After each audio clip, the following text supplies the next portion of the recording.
Voltando, pessoal, dentro das políticas e práticas de segurança eficazes, vai trabalhar um pouco dentro da política de segurança da informação, quais são as políticas e práticas que as empresas podem adotar para garantir a segurança da informação e a proteção de dados. A gente vai citar aqui e ver, né, como a gente vem tratando ali, exemplos, né? Então vamos tratar aqui as mais importantes, né? Então, dentro disso, tá, são documentos que definem as regras e diretrizes para a proteção das informações. Elas devem ser claras, abrangentes e aplicáveis a todos os funcionários.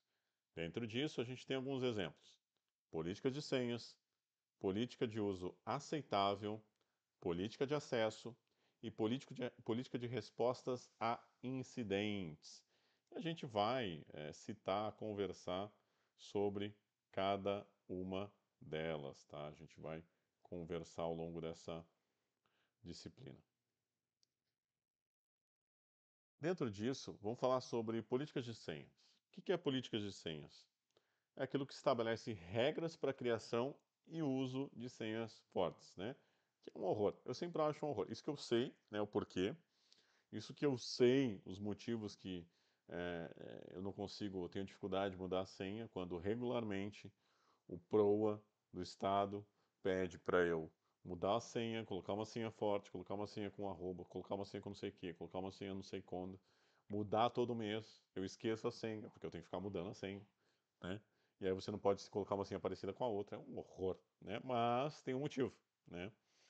Então, dentro do exemplo, é exigir que senhas com pelo menos 12 caracteres, incluindo letras maiúsculas, minúsculas, números e símbolos, e essas políticas de senhas, de troca de senhas, mas é uma forma de você deixar a segurança mais eficaz, porque as pessoas vão, né, buscando essas senhas, buscando. Então, tem essa política de senha, geralmente, né? Eu acho que todas as instituições sérias têm isso, para que uma segurança para você enquanto usuário, seja cliente ou seja colaborador. Política de acesso. O que é política de acesso? É aquilo que eu falei para vocês, né?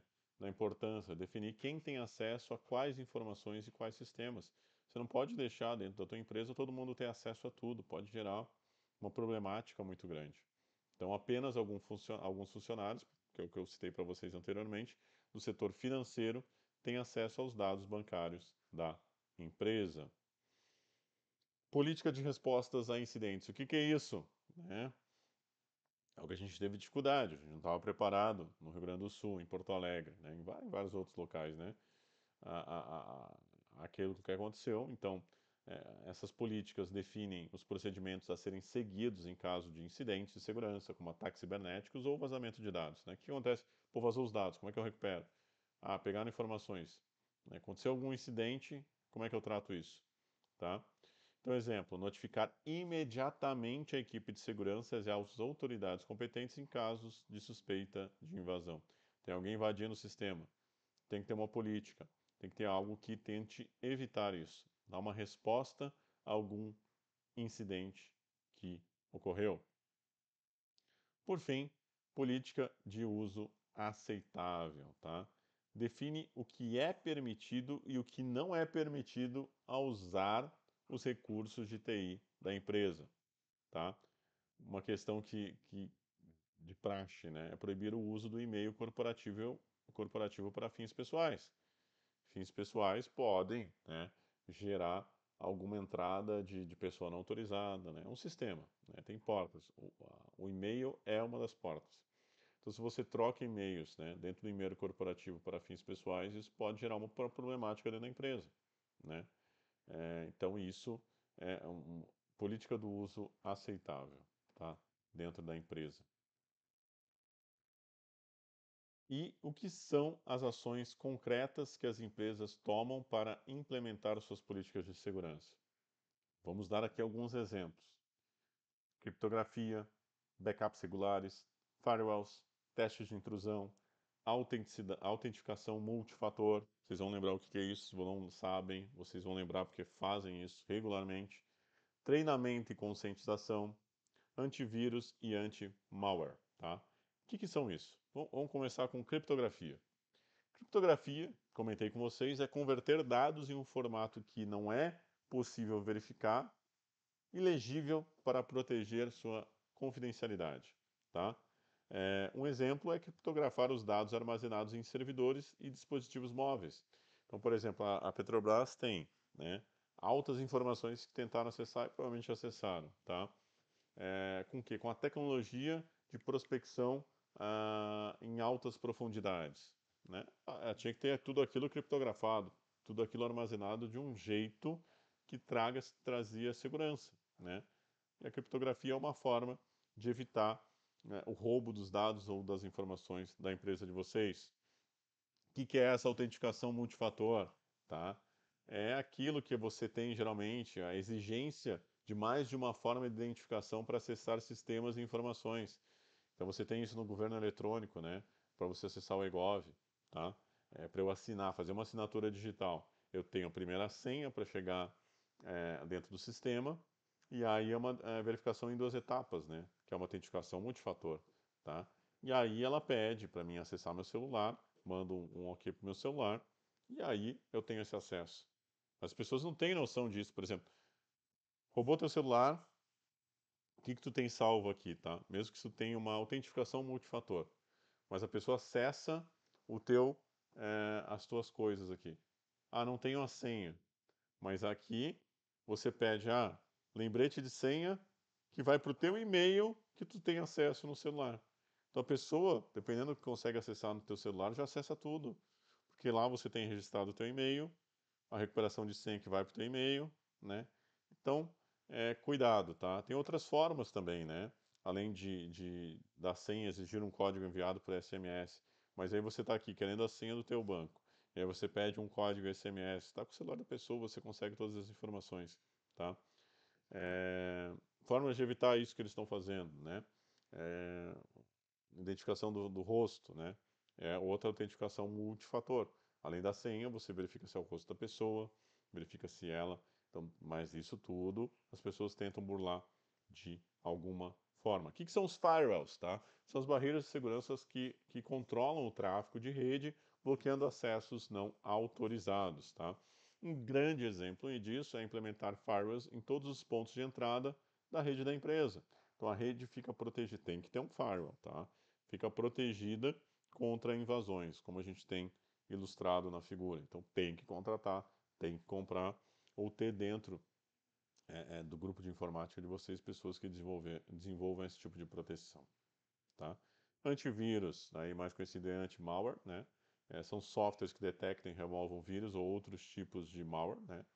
É, então, é uma política que tem que ter, você tem que ter um antivírus, tem que manter atualizado em todos os computadores da empresa, não só nos principais, porque pode ser o ponto de entrada, o ponto é, de infectar o seu sistema, e sempre atualizado, porque sempre há registros de vírus novos por aí, tá? Prática de backups regulares, tá? Cópias de segurança dos dados para garantir que eles possam ser recuperados em caso de perda ou desastre, tá? Então, na questão da UERGS, né, que foi invadida e aqueles hackers pediram um valor. Eles fizeram backup em seguida. A gente perdeu uns 2 dias de dados e informações naquela época, pelo que eu me lembre, né? Porque eles faziam. Porque é difícil fazer backup, né? Tem um tempo, demora, tudo mais, exige um monte de questões ali que geram custos, né? Então, alguns backups eles fazem, né? Tudo isso já tem bem especificado, né? Na segurança de dados, tem uma área dentro da TI que estuda isso, né? Então, eles faziam regulares e gerais totais a cada uma semana, tá? Então, backups diários dos dados críticos da empresa, armazenar em local seguro, que não vai encher de água, né? Como aconteceu dentro do desastre que aconteceu no Rio Grande do Sul, tá? E também a questão de treinamento e conscientização, tá? Então a gente tem que educar os funcionários sobre as ameaças e as melhores práticas de segurança.